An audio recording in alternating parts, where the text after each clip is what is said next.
What's going on, everyone? My name is UnderTheRadar, and welcome back to the Draft League Viabilities. This is going to be the last one that I'm doing in the bulk recording session. That's why you probably see me in this stupid red hoodie. However, in this video, we're going to be talking about Porygon2. This one was suggested to me in my Discord server. Make sure you guys join that. The link to it is in the description down below, as always. And P2 is one of my favorite walls that I've ever used. With the Violite, it is stupid fat. It is one of the fattest Pokemon on the planet. I like to refer to Porygon2 as a everything resist. It doesn't have a weakness. Typically, almost everything it can tank at least one hit of and recover up, or Thunder Wave something, or Toxic something, or get off big damage with a Tri-Attack with a download boost or an analytic boost. The big drawback to Porygon2, as obvious, is that it's an Violite user. It's really weak to knockoff. Whenever you draft something that is weak to knockoff, you have to build your team in a way to do a couple different things. One, you have to be able to beat setup, because most Violite users are pretty passive. Porygon2 isn't as passive as some other ones like Chansey and Clefairy and Golbat. But it still can be pretty passive against some teams with certain things.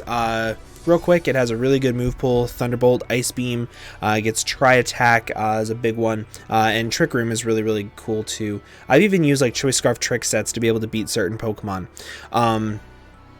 But it's a very unique wall. To beat most physical setup mons, you use Foul Play. So like SD or Dragon Dance users, you beat them down with Foul Play, like Megazard X, for example. But if they're bulk up, you actually don't beat them. So things like Buzzwole, you can't Foul Play. You need to hit them with like Psychic or Psychic, not Psyshock. That's stupid. But that's how you would beat them. This thing can typically handle teams on its own. I've played games in BBL where this was one of the best checks to most of the Ubers that I was playing, because it wasn't two-shot by like offensive spatial rends from Palkia and things like that. So if it can take Uber hits, it can tank regular hits from Pokemon, and it's amazing at that. So one of the big things you need is you need knockoff deterrent. One of the best ones that matches up with this is Cobalion, in my opinion, because it tanks the knockoff, it gets a +1 boost, and then it can set up even further with Swords Dance, Rock Polish. It can pivot. It's a really good stealth rocker. It's a taunt user that can help stop like stall breakers from taunting me. I can actually reverse taunt them, and that's really good. And it gives you a really good Z move user. That's the main thing. I think Cobalion is like one of the big pieces to making sure that Porygon2 never dies.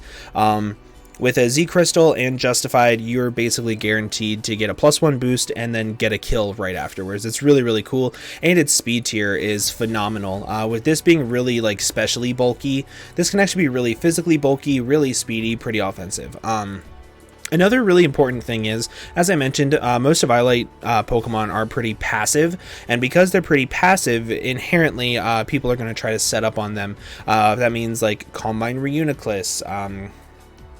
In some Ubers leagues, people are allowing Xerneas without Geomancy. Doesn't mean that it doesn't get Calm Mind. Things like bulk up Pokemon, a bunch of different things like that. You need to make sure that you can deal with them afterwards. And one of the easiest ways to do that is to draft Ditto. Like literally, if you're ever worried about a setup Pokemon, draft Ditto. It's that simple. And then instantly you take their switch-ins, or you take their setup mons, and not only are they now having to build setup, so okay, I don't know how to describe this without sounding really confusing. Whenever you build a setup mon, whenever you're playing a Ditto, you have to make sure that you cannot kill yourself, because you don't want the Ditto to be able to lock yourself into it. So for example, if you're a Dragon Dance Mega Charizard X, you don't want to run Dragon Claw, because Ditto takes you, Dragon Claws you. You don't want to run Earthquake because it can outspeed you and click Earthquake. So you want to ensure that you can't beat yourself. But if you can't beat yourself, typically you're leaving off a really important move, or a really good stab move that cannot kill Porygon2. So these two together are stupid good. Stupid good. This also helps you scout out knockoffs. This helps you scout out a bunch of different things if you get the right pivoting in. So Ditto plus Porygon2 is a really good combination. Some more knockoff deterrent is always helpful. These are the main three that I thought of for this. And then I figured that we can just look at some other stuff and figure out what we want. Fairies that are really cool. Azumarill is a really good one because it can belly drum set up and be really, really nice. Mega Gardevoir is really, really good with it because it can tank and knock off, and it can hit back really, really hard. And it's a really good way of breaking down very, very, very offensive fighting types that are typically going to be brought to be able to break down Porygon2. Mega Altaria, exact same situation. Mega Altaria I like a little bit more because it can actually take the knockoff a little bit better because it's not a psychic type, and it has more setup with Dragon Dance. So if it were me, I would try to go Mega Altaria with this. It gives you really good setup in these two, good setup deterrent, and then a bulky wall. More bulky pivots are always nice with a team like this. So like a good like wall that U-turns.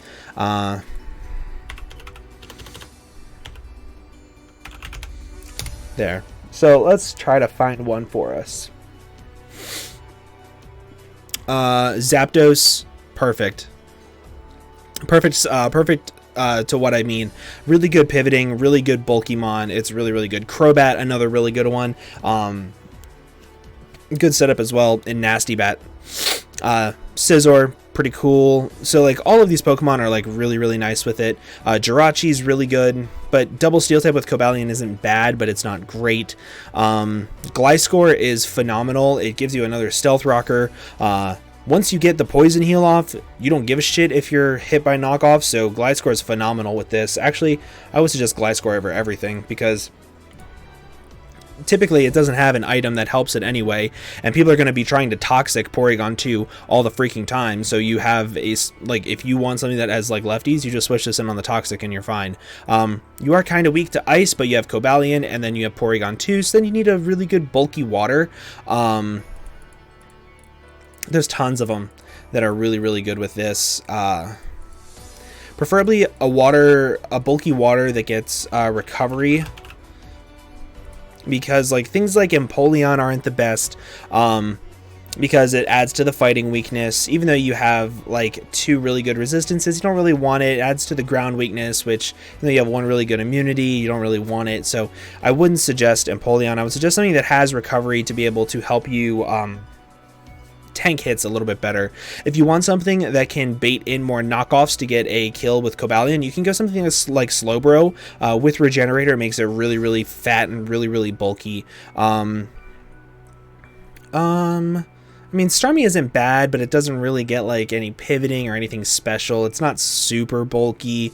Slowbro's a really good one. Slowking, same exact thing. Baits in the knockoff. Mantine's actually pretty cool, but the quad weakness to electric isn't the best. There's some other really good ones. I think Slowbro kind of sort of works the best. I think Slowbro. Toxapex. Okay, so here's the thing with Toxapex. Toxapex works really, really well because it gives you Toxic Spikes. I mean, you don't have to run Toxic on Porygon2. However, you are setup fodder again, but because you will have Ditto, that's really okay. So Toxapex is also phenomenal with this. I would say that this, like, oh my god. Please, never draft this. It works, it looks so good on paper. Like, weak to fighting, to resist to fighting, weak to ice and water, resist to water, ice, resist to everything, resistant, weak to electric and ground, immune to both of them. So really, really, really good cancerous wall core here with really good setup, but you're gonna struggle to break through Pokemon. So you need wall breakers with this, in my opinion. You need something like a really good wall breaker, like a Heracross. You need a trying to think of just a good wall breaker, like a Machamp.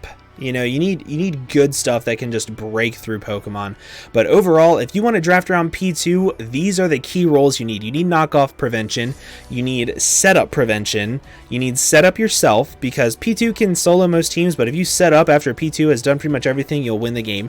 And then you need a really good wall core behind Porygon2 to make sure that this thing doesn't just die to a close combat or something like that. So really good cores and main 6 Pokemon here, but very cancerous. And if you draft this in a league that I'm in with you, I will quit.